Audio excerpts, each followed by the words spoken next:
The bombings of Hiroshima and Nagasaki in the year 1945 were devastating events that took the lives of many. This was a pivotal moment in history, marking the first use of nuclear weapons. The world remembers the bombings as they altered the course of history, completely changing World War II and the fate of the world in the 40s.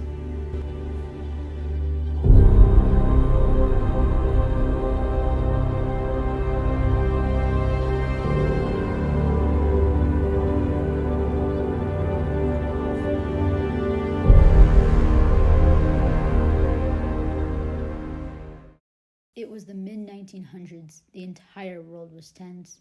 Adolf Hitler's invasion of Poland in September 1939 drove Great Britain and France to declare war on Germany.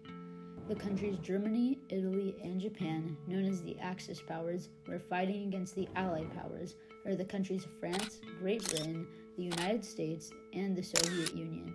Little did all the countries know that this would go on for the next 6 years. The bombings of Hiroshima and Nagasaki were a major turning point in history due to the substantial number of casualties and destruction. Though the development of the bomb broke many barriers in science and technology, even though the purpose of the bomb was to end World War and save many lives, instead it put countless lives in danger. The bombings of Hiroshima created enough tension to cause the end of World War II.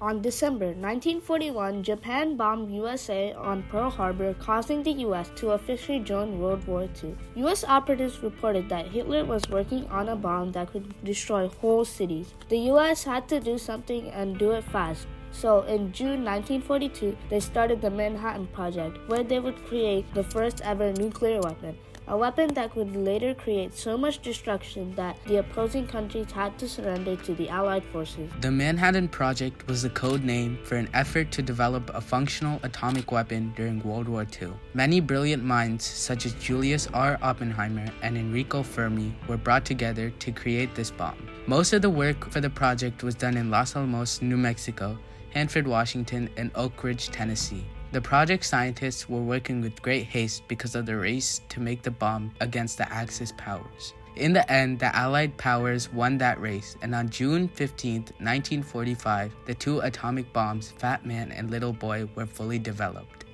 It says, "Now I am become death, the destroyer of worlds."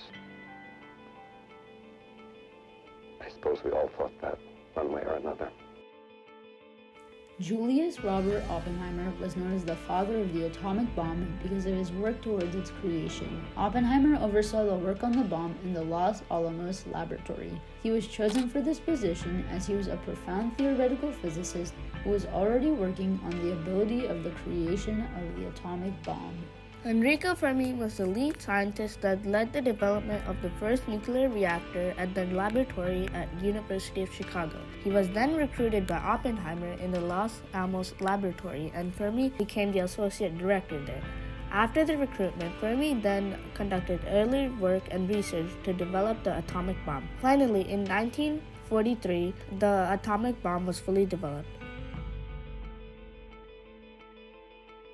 On June 16, 1945, the atomic bomb was then tested at Jornada del Muerto, a plain 200 miles away from Los Alamos. The bomb was then detonated and could be seen as far away as 200 miles away from the test site. The after effects of the bomb were 2 tons bigger than expected, but nonetheless, the same type of bomb was still used later in the World War on Hiroshima and Nagasaki.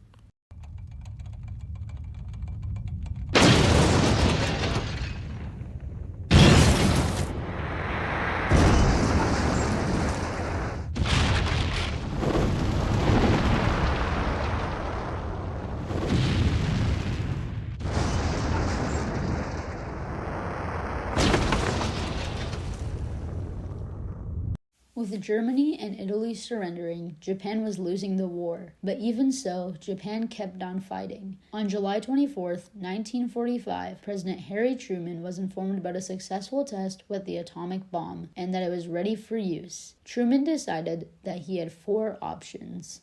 The first option was to invade Japan. A ground invasion was too risky as there was a lot more Japan could do if we were fighting in their own territory. Truman believed that a ground invasion was not worth the risk and lives. A second way was to deploy the bomb in an isolated area. The idea behind this was to demonstrate the bomb's power, hopefully scaring Japan into surrendering. The problem with this is that they could not be sure what the reaction of Japan would be to this threat. Would this encourage them to fight harder? Maybe or maybe not. So this could not be done. Another option was to bomb Japan with conventional bombs. Conventional bombs are bombs that do not use nuclear energy. However, both Japan and America have access to these bombs, so if America used conventional bombing, Japan could as well. So that left them with their final option: use a nuclear bomb in a populated area. This fourth option was a last resort. The number of lives it would take was devastating. Alas, Truman saw no other decision. There was no other choice but to deploy the bombs. So on August 6, 1945, a B-29 bomber named Enola Gay took off and headed towards Hiroshima. As it crept toward Hiroshima, it dropped at 3,000 feet in the air. At 8:15 a.m., the bomb named Little Boy was released from the plane and deployed on Hiroshima.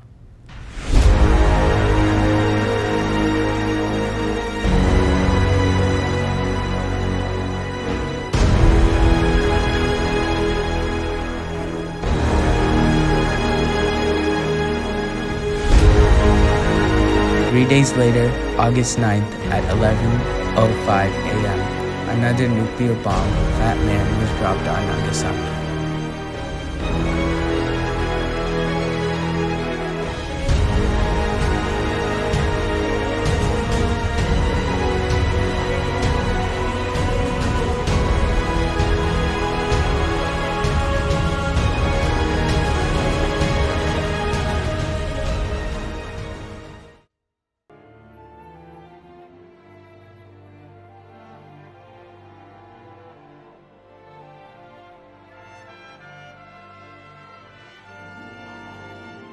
Over 100,000 people lost their lives to this tragic event, and the 90,000 people that survived were severely injured. It takes 10 seconds for a nuclear bomb to reach its maximum size, but the effects last for generations. The radiation from the bombs caused Hiroshima and Nagasaki, two major cities in Japan, to be uninhabitable for many years. Japan formally surrendered from World War II on September 2, 1945. This was because of the chaos and destruction caused by the nuclear bombs. The creation of the bombs brought new advances in technology and brought creative minds from different countries to cooperate with each other. After World War II, there was a realization for the need of an organization where nations could come together to discuss international issues and prevent future conflicts. This led to the establishment of the United Nations in 1945, which is a place where nations can gather to discuss worldwide issues and problems. In 1991, Japan completely changed their army due to the World War II. Japan modified their army to be completely focused on self-defense. Their army's sole purpose is to defend and keep peace in Japan. The absence of the army allowed Japan to go into industrialization as it developed the country into the country it is today. The bombs brought human civilization to the atomic age. This new advancement brought us a new way of thinking about the world we live in and how it functions. The bombs also started a time in peace for the world, considering that no country would want to start another major war again. The bombings of Hiroshima and Nagasaki are known as the bombs that shook the world. If the atomic bombs were not dropped on Japan, the war would have kept going on, causing many soldiers and civilians to die to the war, leading to millions of casualties, more than the number of casualties that the atomic bomb caused. In a way, the atomic bombs might have saved more lives than they took away. These bombs continue to affect the lives of billions around the globe till this day.